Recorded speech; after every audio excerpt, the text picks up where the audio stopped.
Bien, chers amis, bonsoir.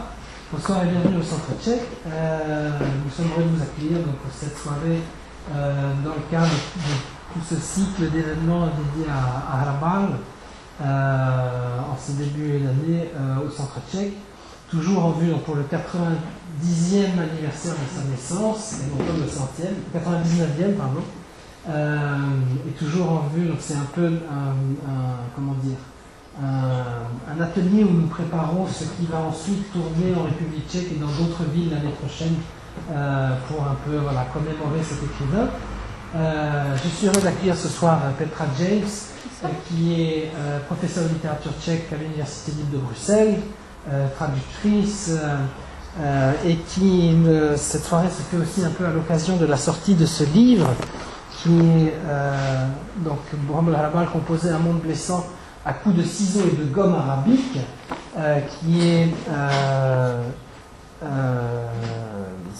je ne pense pas qu'il y ait beaucoup de titres complets sur Hrabal en français, outre les beaux actes du colloque que nous avions fait ici en 2001, je crois, et dont il reste quelques exemplaires en bas aussi. Donc c'est un plaisir. Et donc cette soirée-là est co-organisée avec le CIRC, le Centre interdisciplinaire de recherche Centre européen, qui vous convie aussi en fin de soirée à un petit verre. Voilà, je crois que j'ai dit tout ce que je devais. Je vais juste vous demander aussi, si ce n'est déjà fait, de mettre vos téléphones ou autres appareils en sourdine, et je laisse la parole à Petra. Merci. Merci beaucoup. Bonsoir. Donc, merci à Jean Gaspard et à Michal Verner-Pospíšil de m'accueillir ici. Ce soir, j'aimerais présenter mon livre qui vient de sortir dans la maison d'édition Les Classiques Garnier, et dont le titre effectivement est finalement Bohum Hrabal, composé un monde blessant à coups de ciseaux et de gomme arabique. Donc bien sûr je vais un petit peu parler de ce titre qui paraît un peu énigmatique. Je voudrais l'expliquer, et je voudrais parler un peu de Hrabal surtout, et de contenu de ce livre.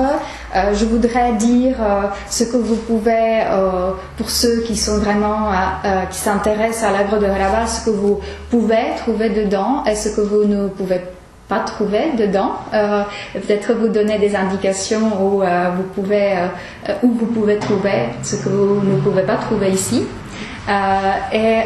Donc comme disait Jean Gaspard, cette présentation complète un petit peu toute cette série d'événements culturels dédiés à Hrabal. Je trouvais ça intéressant effectivement de célébrer son 99e anniversaire. C'est vrai que c'est plus original que d'attendre encore l'année prochaine quand ce sera le centenaire de sa naissance. Et je suis contente que la publication de mon livre coïncide avec cette occasion. Je suis heureuse d'être ici.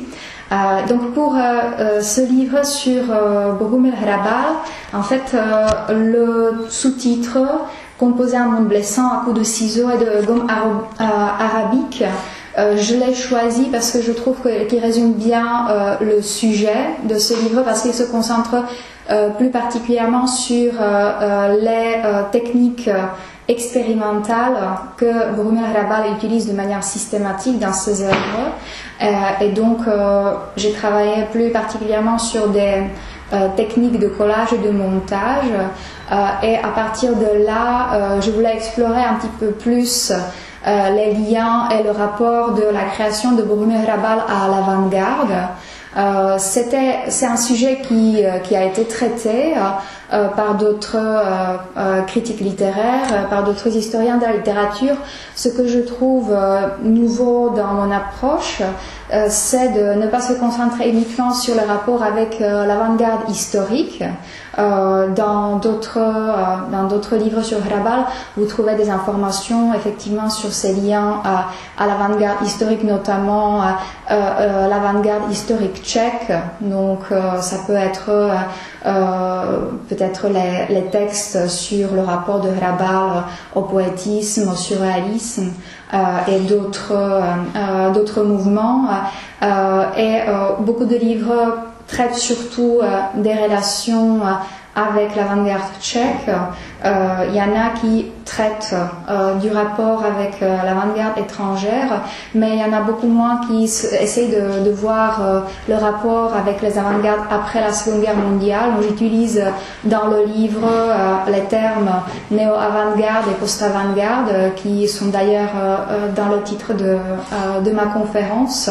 Et donc, j'ai essayé de regarder un petit peu le devenir de l'avant-garde dans les années 50 jusqu'à la fin des années 70 et de comparer notamment le contexte occidental et le contexte de l'époque, donc de l'Europe de l'Est, où ce qui m'a intéressé plus particulièrement, c'est de voir vraiment les différences dans la réception et vraiment la pratique entre le monde occidental et puis le contexte de l'Europe de l'Est de l'époque, où l'avant-garde évolue de manière assez particulière. Donc, je vais revenir un petit peu là-dessus dans ma présentation. Et donc, pour vous dire où j'ai trouvé cette citation, et qui, à mon avis, justement parle assez bien de cette technique utilisée par Hrabal, de son technique de montage.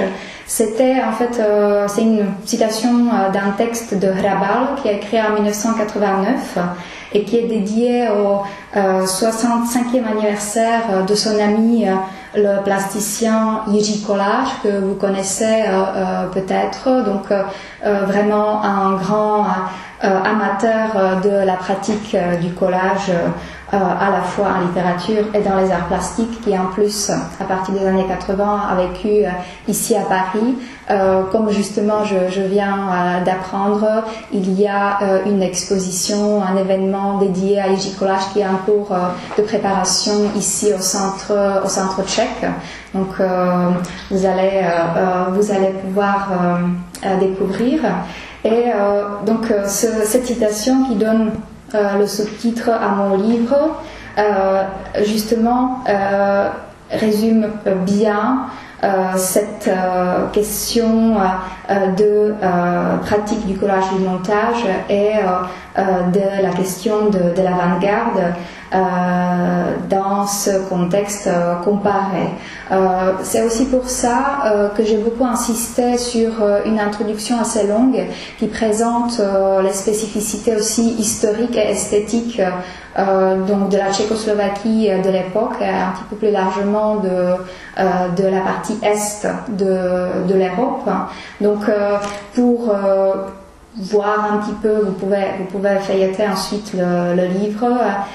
J'ai finalement opté pour une introduction assez longue qui présente à la fois l'histoire, le développement historique spécifique avec des moments plus ou moins marquants de l'histoire tchèque de l'époque, et j'ai également en fait essayé de présenter, d'esquisser le développement esthétique à l'époque, donc de présenter les spécificités des débats autour de l'avant-garde en Tchécoslovaquie, puisque jusqu'aux années 60, l'avant-garde dans ses créations les plus expérimentales était plus ou moins proscrite et mise de côté dans les débats officiels. Et la seule esthétique officielle qui était prônée, c'était le réalisme socialiste, et ce qu'on pouvait récupérer de l'avant-garde historique, c'était surtout la littérature engagée prolétaire. Et c'est seulement à partir des années 60 que, donc là, les années libérales en Tchécoslovaquie, où on essaye petit à petit, d'un côté, de la part de certains critiques littéraires, de récupérer récupérer d'une manière ou d'une autre l'avant-garde. Donc dans les travaux justement sur soit les théoriciens ou des auteurs qu'on pouvait plus ou moins identifier comme engagés, et donc de récupérer l'avant-garde par ce biais-là. Et de l'autre côté, les représentants de cette veine plus alternative, notamment les héritiers du surréalisme, donc les gens liés à différents groupes post-surréalistes, notamment pragois. Par exemple, je peux parler de Věra Linhartová, une historienne de l'art, qui à ce même moment contribue au débat sur l'avant-garde par essayant de se concentrer plutôt sur l'apport purement esthétique, formel, et de mettre de côté tout ce côté d'engagement révolutionnaire qu'elle et la plupart de ces groupes plus alternatifs, post-surréalistes, considèrent comme un échec, cette utopie révolutionnaire. Et ça, c'est quelque chose, je développe donc dans la première partie du livre, je consacre différents chapitres au rapport de Hrabal à ces différents mouvements de l'avant-garde historique. Donc notamment, je traite beaucoup de la question de son rapport au surréalisme, et j'ai essayé de me concentrer plus en détail sur ses relations, donc à la fois personnelles, mais aussi vraiment esthétiques aux différents courant du post-surréalisme, qui était à mon avis quelque chose d'assez original et très intéressant dans le contexte des années 50 en Tchécoslovaquie. Donc ces groupes qui évoluaient plutôt dans le contexte plus ou moins clandestin ou semi-légal, si vous voulez, et qui présentait en fait des œuvres et des créations très originales. J'ai essayé de travailler un peu plus sur la relation vraiment esthétique entre la création de Bohumil Hrabal et Vladimír Boudník. Vous voyez Vladimír Boudník sur plusieurs photos ici dans la salle, donc un artiste qui est connu surtout comme graphiste, mais j'ai essayé de revenir sur les textes de Boudník des années 50 qu'il écrivait à peu près au même moment où Hrabal se forgeait sa propre esthétique, et de voir les liens et les parallèles entre ces deux créations qui sont souvent dans les œuvres qui traitent de Bohumil Hrabal mis un petit peu de côté, et on se concentre plus sur les liens avec la création de Egon Bonde, un autre personnage important que vous voyez sur la photo ici devant. Et donc de voir en fait à la fois les parallèles mais aussi les spécificités, parce que dans les dernières années il y a beaucoup d'ouvrages qui sortent justement dans cette veine de réévaluation critique de l'avant-garde en République tchèque. Donc il y a un ouvrage que j'aime beaucoup qui s'appelle justement, c'est un titre assez long, mais que je peux vous citer. C'est un ouvrage collectif et qui est dédié à justement le groupe post-surréaliste, mais qui se concentre surtout sur ce groupe autour de Vladislav Effenberger, et donc ce groupe plus orthodoxe, si vous voulez. Donc c'est un ouvrage qui a été publié en 2009, qui s'appelle Symboly obludnosti, mýty, jazyk a tabu české post-avantgardy, donc le symbole de la monstruosité, mythe, langage et tabou de la post-avantgarde tchèque des années 1940 à 1960, et c'est un ouvrage tout à fait en fait dans cette veine de renouveau de l'intérêt pour ces créations post-avant-gardistes. Donc on a vraiment utilisé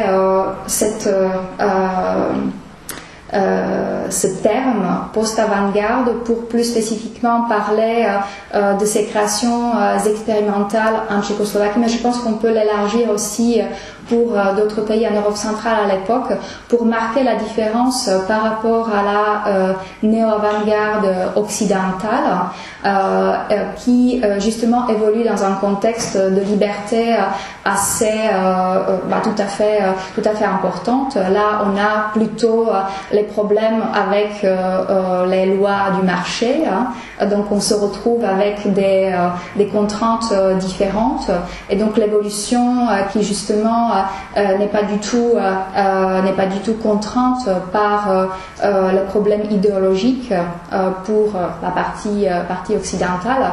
Donc ces créations des auteurs en Occident en fait se frottent à des difficultés tout à fait différentes. C'est pour ça que j'essaye de distinguer et d'utiliser ces deux termes, néo-avant-garde, plus pour le contexte occidental, et puis post-avant-garde pour ce contexte tchèque. Et donc là, tout à l'heure, je vais pouvoir vous montrer quelques images. J'ai essayé justement de travailler sur la comparaison entre les créations expérimentales de Hrabal et plus généralement d'autres artistes tchèques qui travaillaient avec les techniques du collage et du montage, et les créateurs expérimentaux occidentaux. Donc j'ai beaucoup travaillé sur le sujet, la problématique de la poésie expérimentale, qui, à mon sens, à partir des années 50 et surtout dans les années 60, était vraiment le foyer principal du renouveau de l'idée de l'avant-garde dans son internationalisme, parce qu'il s'agissait vraiment des réseaux globaux, non seulement européens, mais vraiment global. J'ai essayé de vraiment retracer des liens entre le milieu tchèque, où on retrouvait des auteurs tout à fait importants de l'époque, comme Jiří Kolář, Josef Hiršál, Bohumila Gregorova. Donc les auteurs qui finalement sortaient de ce noyau posturaliste des années 50.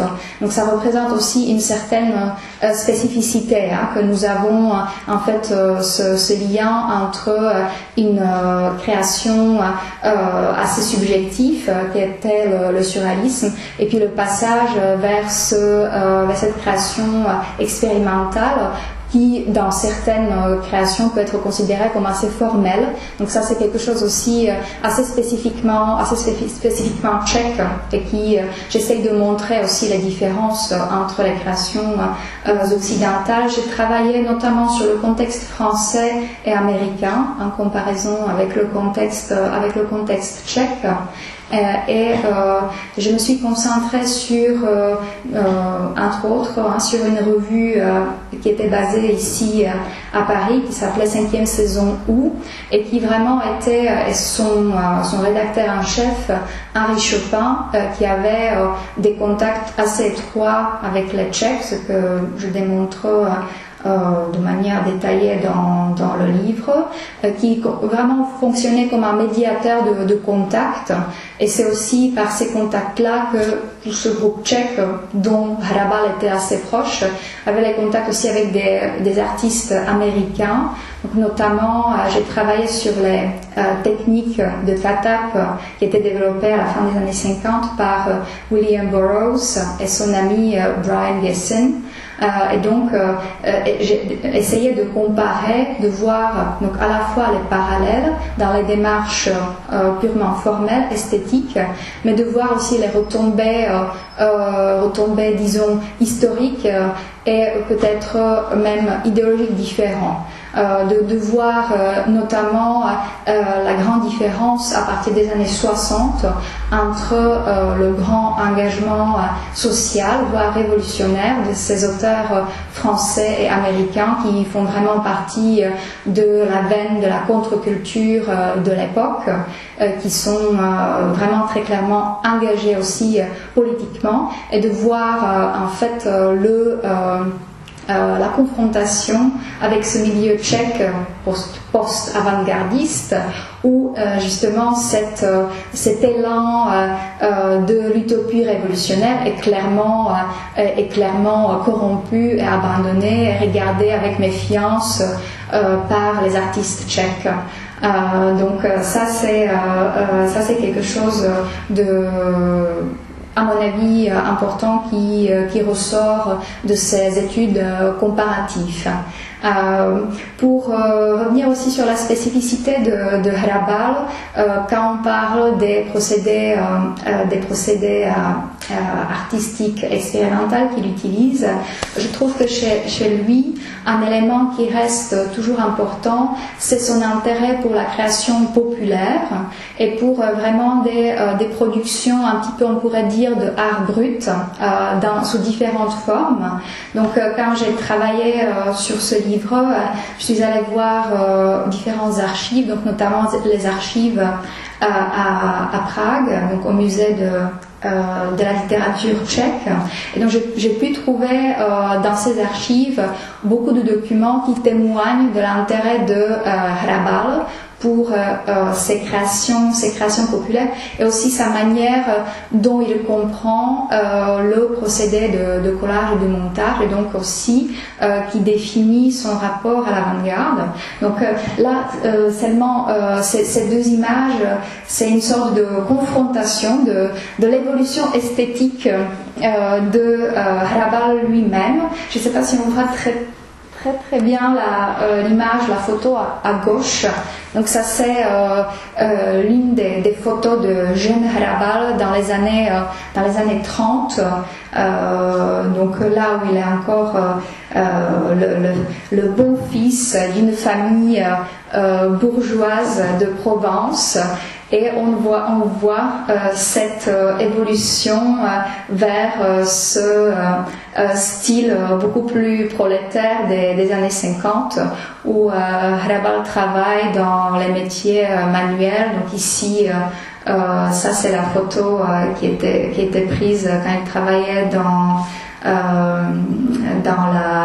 l'entreprise qui collectionnait le vieux papier qui lui a donné l'inspiration pour son roman, pour son texte, un des plus importants, Une trouperie en solitude.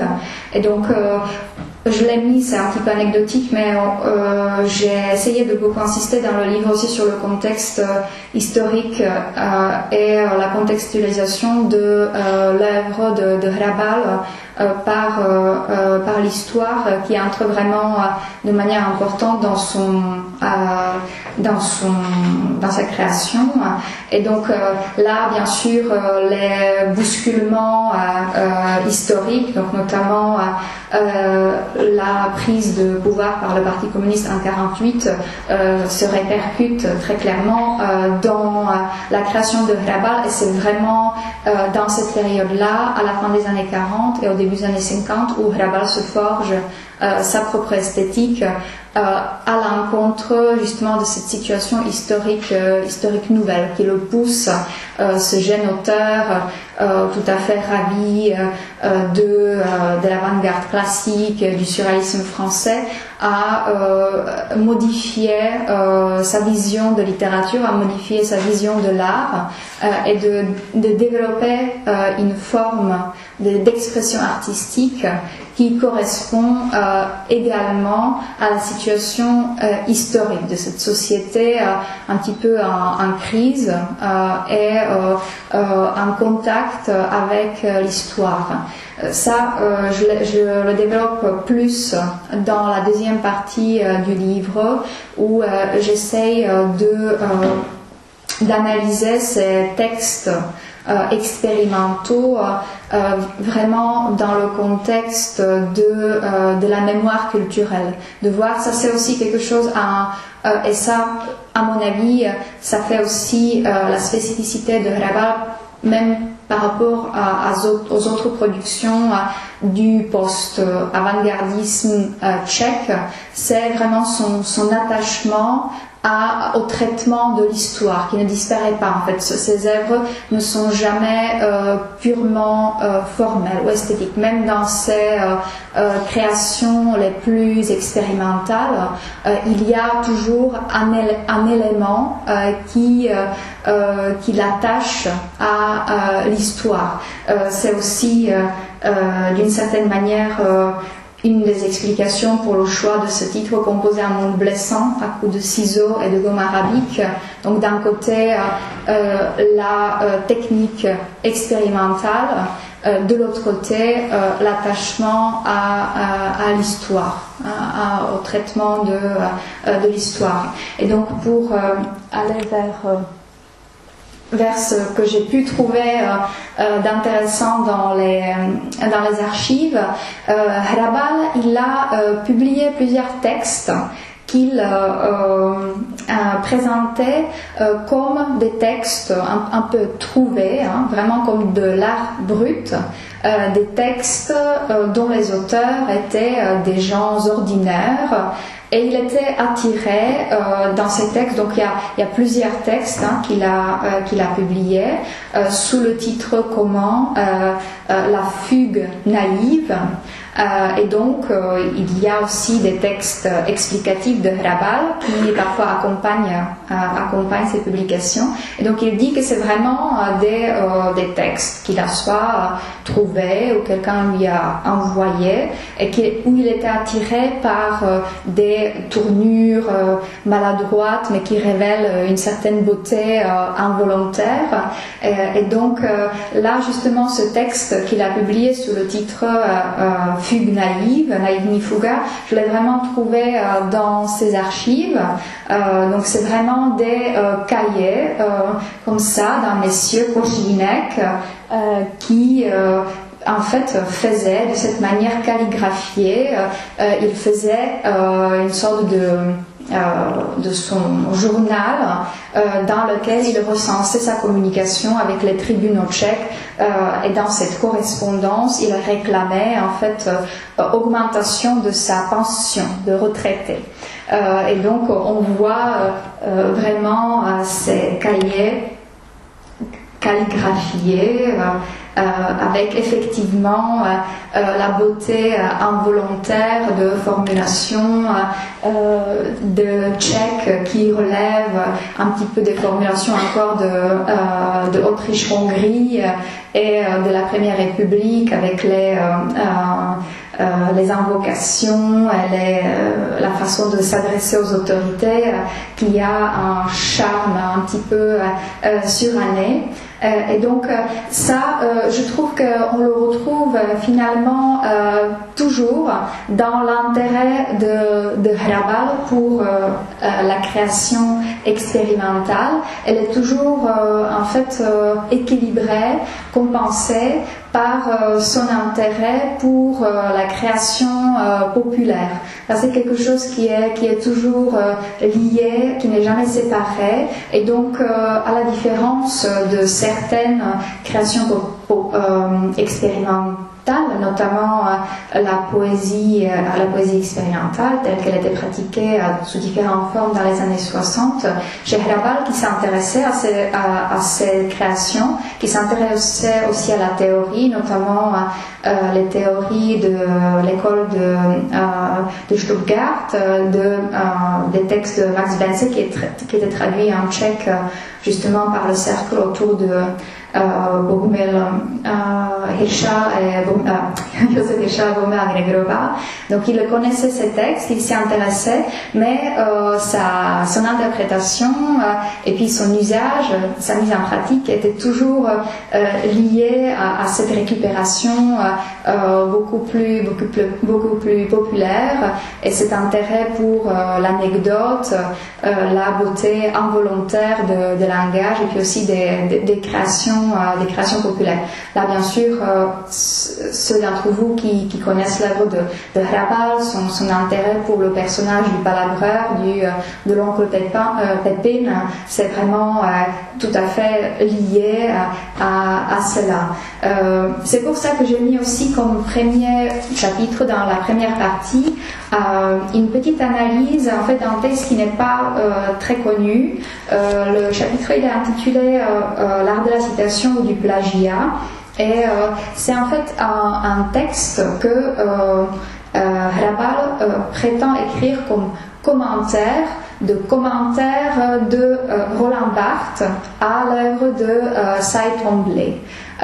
Mais si on compare Cy Twombly, un artiste américain tout à fait important, justement dans cette veine néo-avant-gardiste, un ami proche de Robert Rauschenberg, et si on compare, en fait, ça c'est jamais dit, hein, même dans les notes critiques des œuvres complète de Hrabal, c'est pas dit, mais si on compare le texte de Roland Barthes et de Bohumil Hrabal, en fait, on se rend compte que c'est la version abrégée et remaniée de Hrabal, le texte de Barthes, mais il l'avoue pas, il le présente comme son propre texte.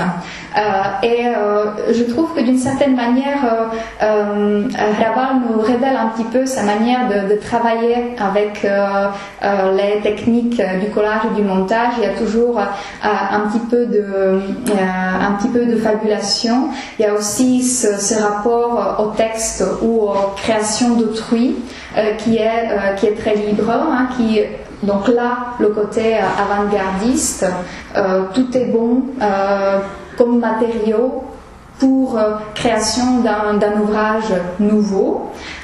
Et puis parfois les rendements de textes de Barthes que fait Hrabal ont aussi ce trait de beauté involontaire quand les traductions sont pas tout à fait exactes. Et ça donne un texte tout à fait intéressant, donc à la fois pour ces liens qui sont cachés, mais qui révèlent de nouveau ce travail spécifique de Hrabal sur les techniques du collage et du montage. Pour vous montrer encore quelques images, donc là de nouveau images d'archives, donc ça fait partie de ces textes que Hrabal a récupérés, remaniés, dont il s'est approprié de textes qui vient d'une personne ordinaire, et donc là on voit clairement qu'il utilise de nouveau comme matériau, hein, qu'il utilise, donc il coupe, il choisit et il recompose. Hein. C'est aussi peut-être un élément intéressant de mon livre, que j'essaie de faire des liens non seulement avec les créations littéraires, mais aussi avec les créations des arts plastiques, d'essayer de voir, de vraiment faire des liens avec le travail des plasticiens à la même époque, et donc de comparer avec les démarches qui ont pu être faites dans le milieu de la post-avant-garde tchèque, que j'apprécie énormément et qui produit à mon avis des œuvres très, très intéressantes, mais aussi de la néo-avant-garde occidentale.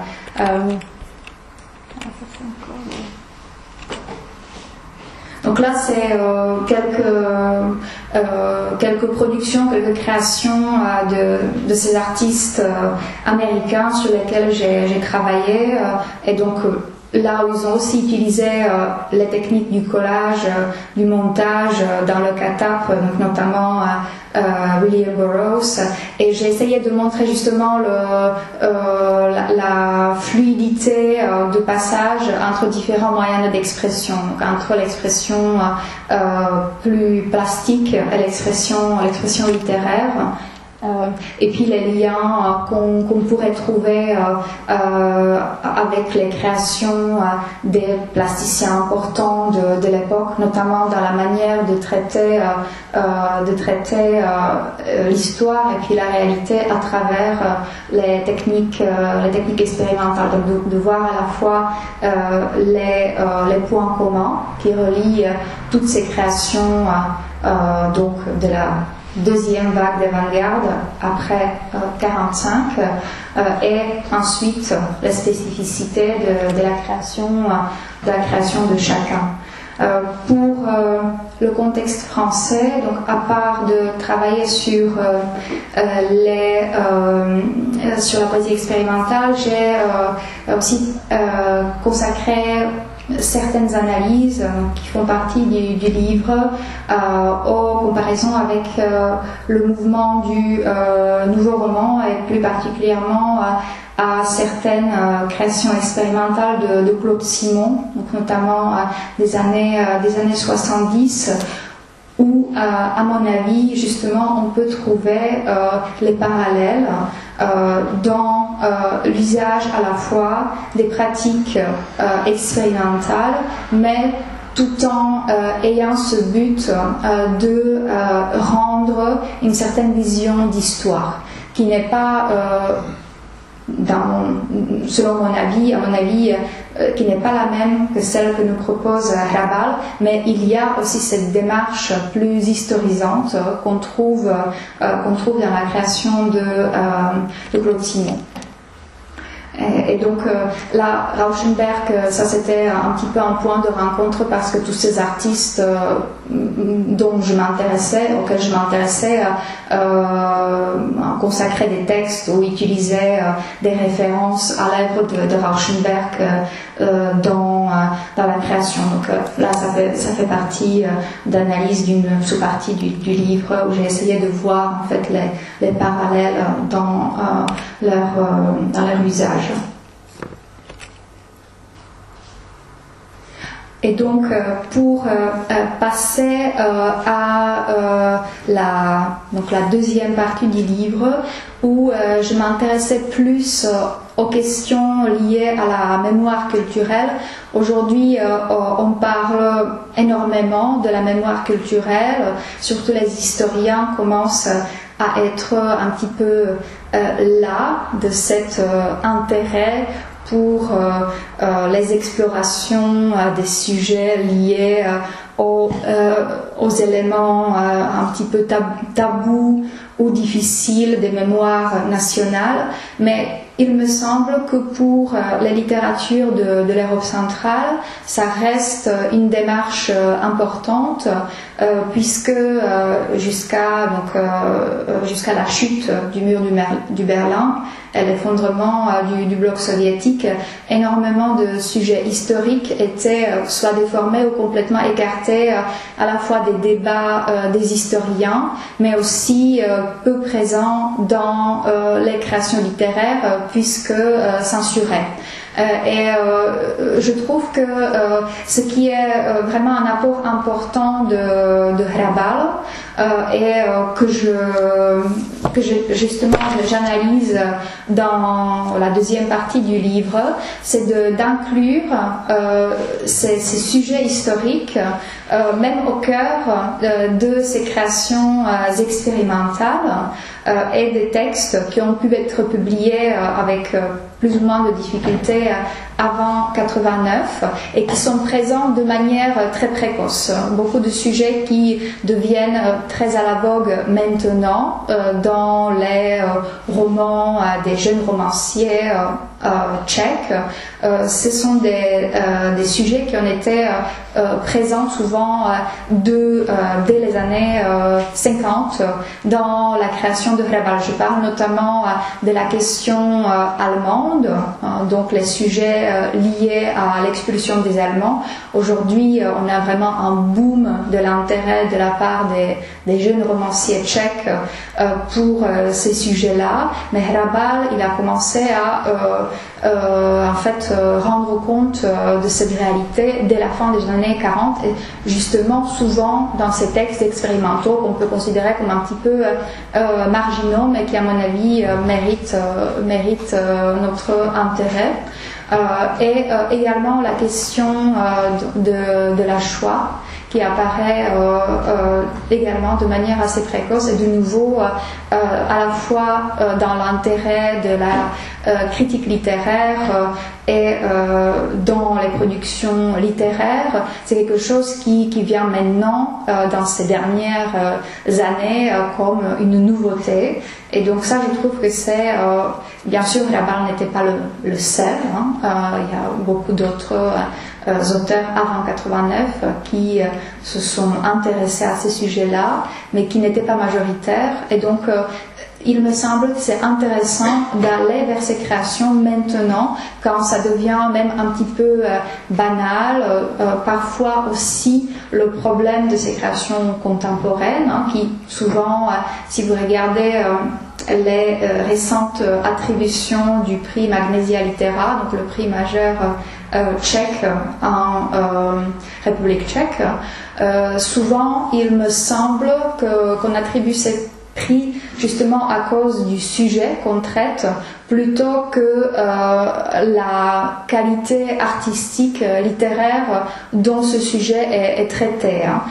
Et donc, c'est pour ça que je trouve que c'est intéressant d'aller vers les textes de Hrabal où on a à la fois un travail sur la forme qui est tout à fait original et importante, mais on a aussi le traitement de ces sujets historiques assez central et en même temps problématique de l'histoire tchèque.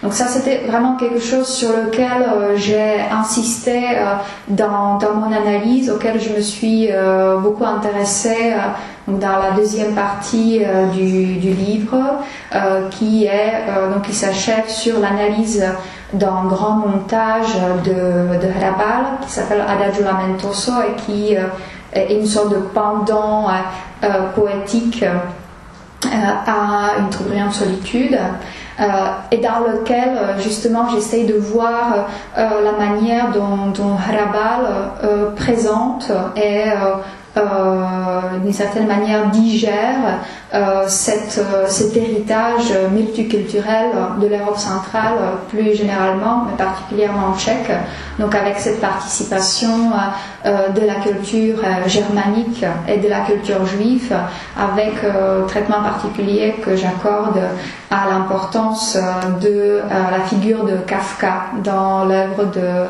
Hrabal, la manière dont il l'interprète. Donc ça c'est je pense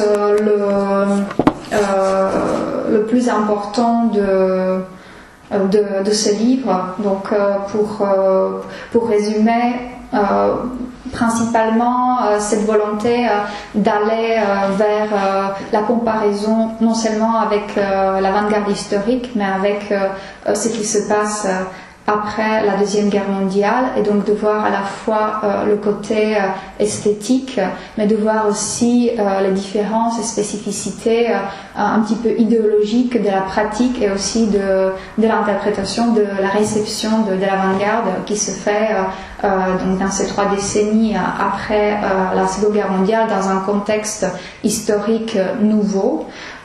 Et la volonté de faire vraiment la comparaison, donc de ne pas se concentrer uniquement sur les comparaisons avec le contexte tchèque, mais d'aller vers une comparaison un petit peu plus large avec d'autres artistes étrangers. Et puis d'essayer peut-être d'ouvrir, comme j'ai travaillé à partir des pratiques du collage et du montage, d'ouvrir aussi vers les autres modes d'expression artistique, donc non seulement littérature mais aussi les arts plastiques. Je vous remercie pour votre attention.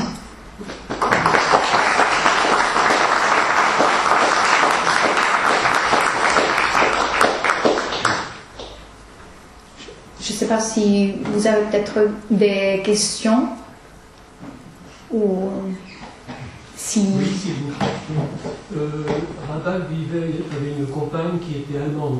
Tout à fait, oui. Et dans son œuvre, il parle beaucoup de ce problème des millionnaires qui ont été chassés, des Allemands, etc., des Sudètes. Il parle un peu moins de la Shoah, il me semble. Quelle était sa pensée là-dessus? On le voit un peu dans son œuvre, mais... je trouve que... C'est pas explicite. Il dit pas, il conclut pas, il laisse les choses, on les devine. Oui, je trouve que probablement l'œuvre qui parle le plus de cette question allemande, c'est bien sûr Moi qui ai servi le roi d'Angleterre, et on voit bien dans dans l'adaptation cinématographique qui en a été faite, que là vraiment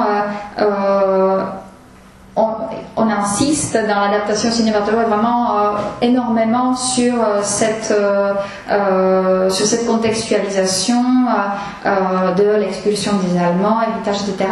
Même parfois avec ça je trouve intéressant, avec justement des simplifications peut-être un petit peu faciles. Par exemple, si vous avez vu le film, vous vous souvenez que ça commence justement au moment où donc le personnage principal sort du prison, donc au moment de l'amnistie en 1963, donc qui est présenté comme vraiment le pauvre prisonnier persécuté par le régime communiste, donc qui va maintenant un petit peu avec cette nouvelle réécriture et simplification un petit peu de l'histoire tchèque, on le présente de nouveau un petit peu en noir et blanc, tandis que dans le livre de Hrabal, en fait, cette expérience est décrite comme une sorte de colonie de vacances pour les millionnaires, d'où ils sont libérés après un temps assez court. Et c'est justement, je trouve que Hrabal, il veut pas aller étrancher de cette manière-là, et en même temps, dans son temps, mais même aujourd'hui, son interprétation, justement, qui se méfie de tout nationalisme ou de vision très simplificatrice, est assez originale, qui donne en fait cette vision assez problématisante, qui va pas aller trancher dans un ou autre sens, qui montre justement la complexité de la question. Mais il y revient d'une façon plus intime dans les noces dans la maison, puisqu'avec sa femme qu'il appelle Coupette, oui, qui est allemande. Tout à fait. Et là, je me rappelle d'un épisode où on déménage les meubles, etc. Donc là, on voit une chose plus intime, quoi, c'est ce phénomène, mais moins historique, plus vécu, quoi. Et donc, c'est intéressant. Oui, c'est certain que son expérience personnelle a certainement contribué à la compréhension de la chose. Donc, sa femme, elle faisait partie de cette partie assez infime des Allemands de Bohême qui sont restés. Ça a dû lui poser des problèmes par rapport à l'opinion ambiante de l'époque.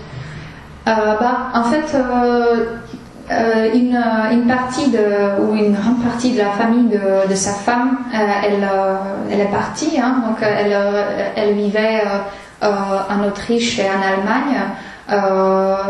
Pendant un certain temps, bien sûr que le contact était difficile, mais après, plus tard, elle les visitait, donc elle allait les voir, et notamment, en fait, quelques éléments qu'on retrouve, des intrigues, aussi l'inspiration pour ce personnage de Joseph Didier qu'on retrouve dans Moi qui ai servi le roi d'Angleterre.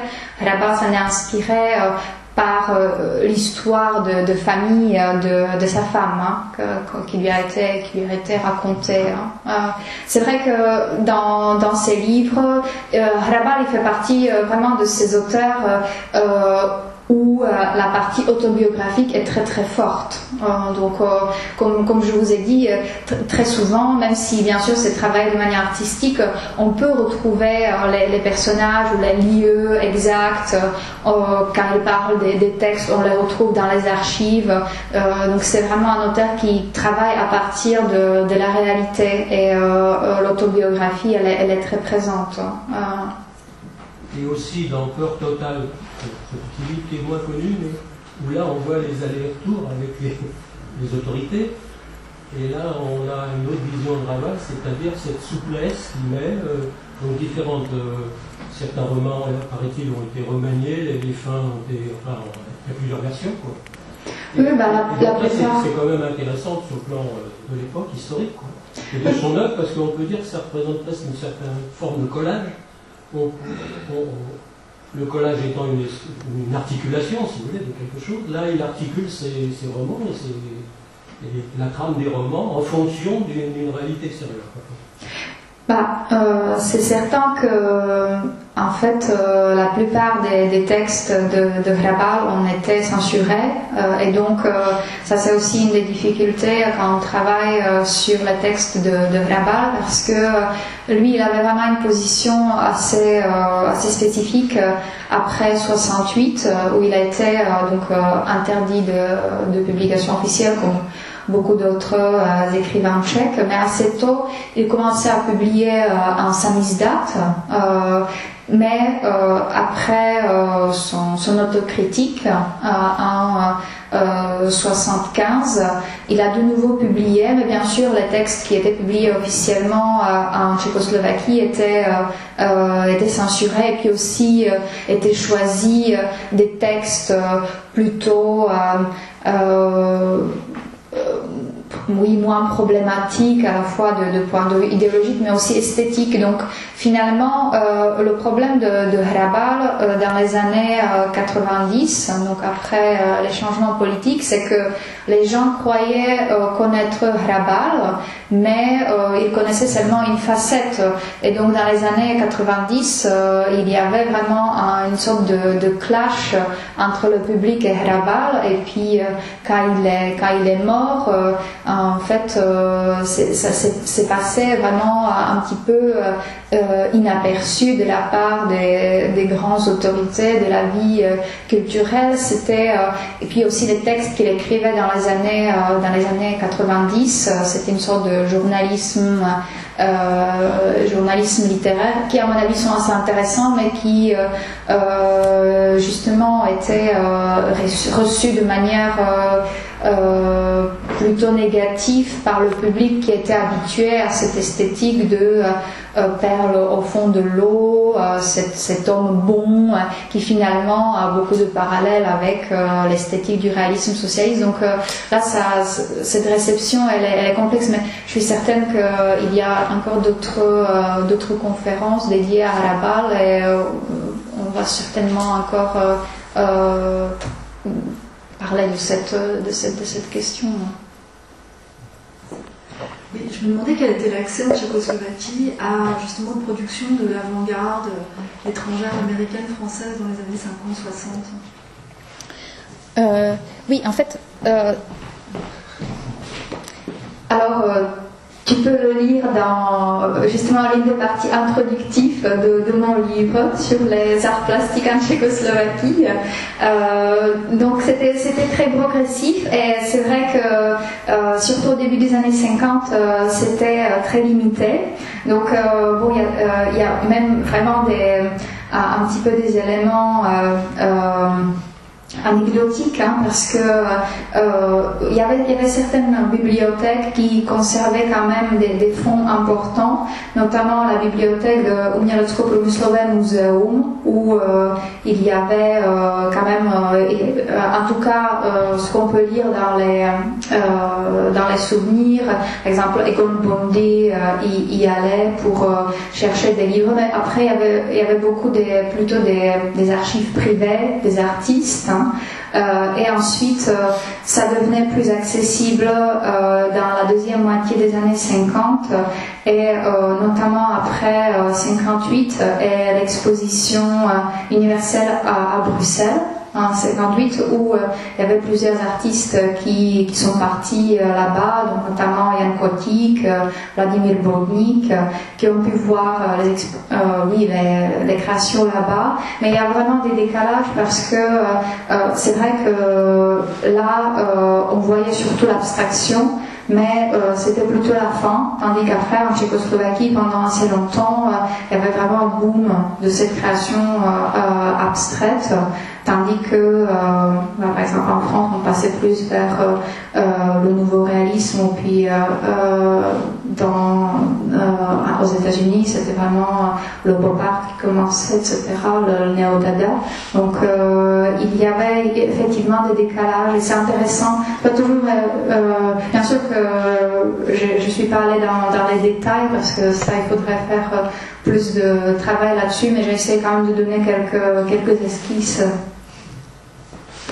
Oui, sur ce sujet, on a reçu à la Sorbonne il y a 2 mois à peu près quelqu'un dont j'oublie naturellement le nom, qui dirige un projet dont je oublie naturellement le titre. Mais l'objet c'est de prendre un peu de distance avec cette histoire globalisante de la néo-avant-garde, de la post-avant-garde, et concrètement, elle ramasse, avec un petit réseau européen, les traces des rencontres concrètes plutôt des plasticiens d'ailleurs, de la néo-avant-garde, disons des années... Alors c'est plutôt ancré sur les années 70, et je pense que tu fais un peu la même chose aux années 50 et 60.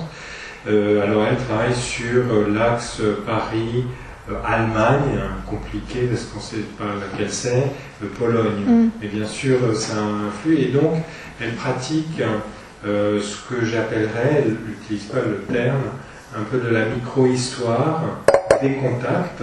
Et ce dont on s'aperçoit, enfin je me souviens très bien elle a documenté par exemple des contacts entre Buren et des équivalents, enfin des homologues allemands de l'Est et polonais, avec les mêmes clashs interprétatifs que tu as soulignés, c'est-à-dire qu'ils ont les mêmes pratiques formelles et l'interprétation idéologique ou morale, révolutionnaire ou pas révolutionnaire, référentielle au traumatisme totalitaire ou pas, voilà, ce sont vraiment très très opposés. Et donc je trouve que ce que tu fais sur 5e saison, avec, tu expliques beaucoup de contacts écrits, mais quand même de temps en temps des vraies rencontres, ça fait partie de cette méthodologie où on s'aperçoit qu'une toute petite rencontre concrète, finalement, entérine une sorte de communauté esthétique très importante. Oui. Mais enfin, je pense qu'en plus, vous auriez beaucoup de choses à vous dire, elle dont je ne connais pas le nom, et toi dont je connais le nom.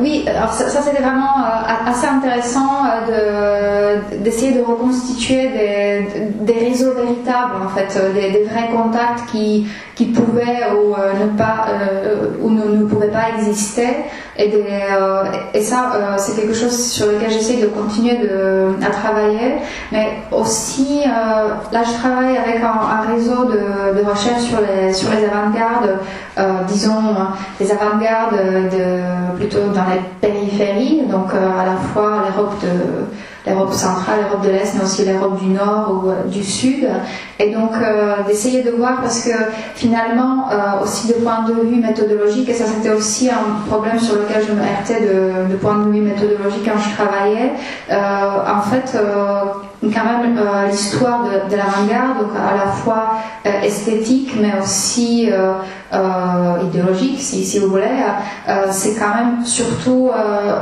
l'histoire et la théorie de l'avant-garde occidentale, avec quelques précisions, mais je vois dans ce réseau de chercheurs qu'on se rend compte qu'on a besoin de travailler plus sur les spécificités de ces avant-gardes autres, et de voir aussi donc les réseaux, les moyens de transfert, et puis bon, j'ai essayé de travailler là-dessus, mais je pense qu'il y a encore beaucoup de travail à faire, de voir déjà l'évolution différente de l'avant-garde historique dans les différentes régions. Parce que là aussi, il y a encore du travail à faire, à mon sens, hein, d'essayer de voir notamment les différentes évolutions de l'expressionnisme et puis les différentes interprétations et un petit peu une digestion de ces courants dans différents pays. J'ai lu un livre assez intéressant, je trouve, hein, sur l'avant-garde, sur le Dada, et donc le lien avec les artistes romains et puis aussi le milieu juif, donc les origines juives d'un chercheur suédois, Tom Sandqvist, qui s'appelle Dadaïste et qui, à mon avis, va vraiment dans ce sens qui m'intéresse, hein, de voir ces spécificités locales et puis ces moyens de transfert et puis aussi ces réseaux de contact. Oui, ça, je trouve que c'est vraiment intéressant, ça. Oui, c'est une petite question sur la censure, parce qu'on a évoqué ce problème. Il existe les écrits choisis, les textes choisis, n'est-ce pas, 17 ou 18 volumes, n'est-ce pas? Alors, est-ce qu'ils ont réussi, les éditeurs, à établir des textes plus ou moins définitifs, ou est-ce que ce sont de toute façon les textes à consulter si on veut se rapprocher de ce qu'il voulait écrire?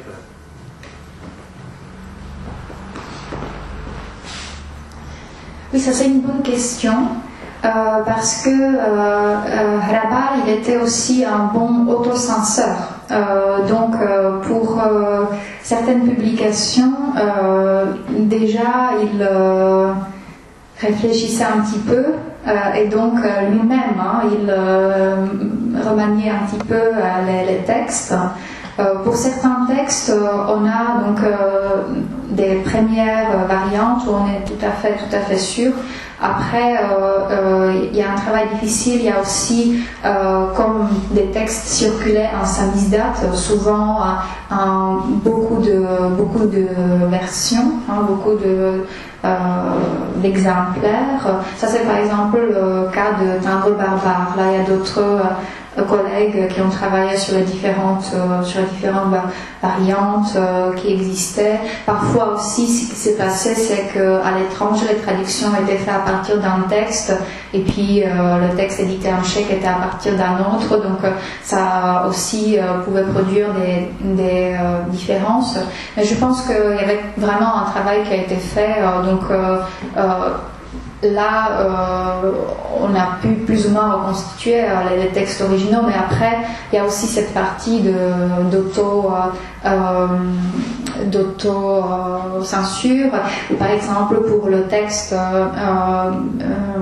assez expérimental, Toto město je ve společné péči obyvatel, Xavier Galmi, justement, il a retrouvé dans les archives le rapport de la commission de censure qui justement et en fait c'est un texte dont on dit que c'est vraiment un texte qui n'est pas censuré mais qui je pense que Xavier il peut le dire mieux que moi, mais qui quand même indique qu'il y a des éléments difficiles sur lesquels il faut faire attention, il ne faut pas les mettre en avant, donc il y a tout ce contexte qui est là en fait. Oui, encore une petite relation avec. Est-ce que Ravel connaissait Bahal le roman sanglant, je trouve que justement dans Les Neiges du Barbare, on a l'impression d'histoire épouvantable. Oui, tout à fait. Là, je parle de ce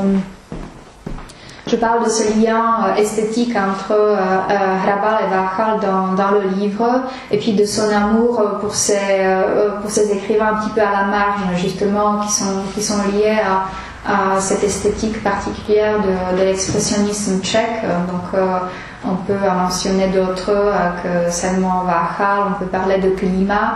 C'est des auteurs dont il parlait régulièrement, comme de ses amours littéraires, si vous voulez. Et aussi dans les années 60, il a publié une petite anthologie assez intéressante qui s'appelle Bourmel Rabal présente, et où il publie des extraits des textes d'auteurs qui, jusqu'à ce moment-là, étaient plus ou moins inaccessibles dans des publications récentes en Tchécoslovaquie, donc notamment des textes de Klima ou de Jakub Deml, mais aussi des auteurs qui étaient connus, mais qu'on ne connaissait pas sous cet angle-là. Donc, par exemple, il a publié des extraits des enregistrements de rêves de Karel Jaromír Erben, qu'on connaît comme vraiment le collectionneur des contes populaires et des chants. Donc il avait toujours cet intérêt pour à la fois des auteurs un petit peu à la marge et puis de l'intérêt pour des productions un petit peu marginales, peut-être des auteurs majeurs. Hein. Et ça fait aussi partie de la spécificité de sa poétique, cet intérêt pour la marge, à la fois esthétique mais aussi, on peut dire peut-être social, qui l'attirait. Oui, justement, parce que par rapport à les gravures sur bois de Varral, c'est un énorme travail.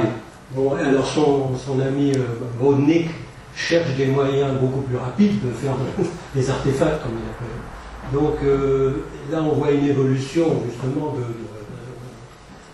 peut-être du surréalisme, enfin, je veux dire, j'appelle ça du bidouillage, quoi.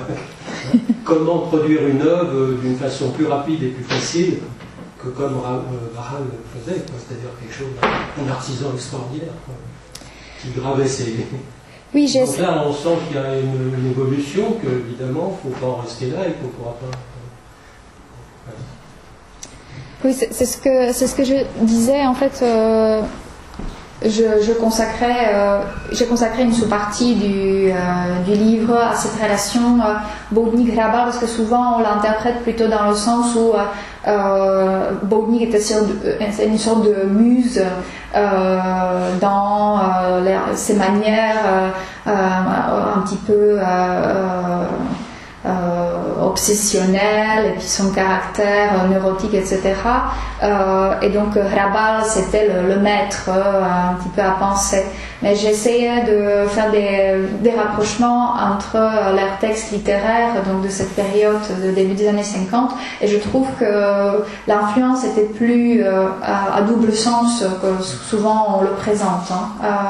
Donc ça, c'est vrai que c'était quelqu'un qui était très important pour Rabal dans la période qui était vraiment importante pour la définition de sa poétique au début des années 50, je suis tout à fait certaine. D'autres questions? Bon, s'il n'y a pas d'autres questions, je vous remercie pour votre attention. Je remercie beaucoup Petra James pour cette présentation. Je vous invite donc à prendre un verre avec nous. Si vous voulez, nous pourrons poursuivre ces discussions de façon informelle. Toutes ces manifestations rabaliennes se poursuivent. Je vous invite bien sûr la semaine prochaine, jeudi, à la conférence de Xavier Galmiche, intitulée Humoresque Kafkaesque, et aux autres événements, entre autres bien sûr les différentes projections de films. Et puisqu'on a parlé de Bodnik, je crois que nous terminons cette rétrospective des films adaptés des œuvres de Rabal par Les Petites Perles au fond, où il y a justement l'épisode tourné par Kriteova où on voit Bodnik travailler. Voilà. Merci beaucoup.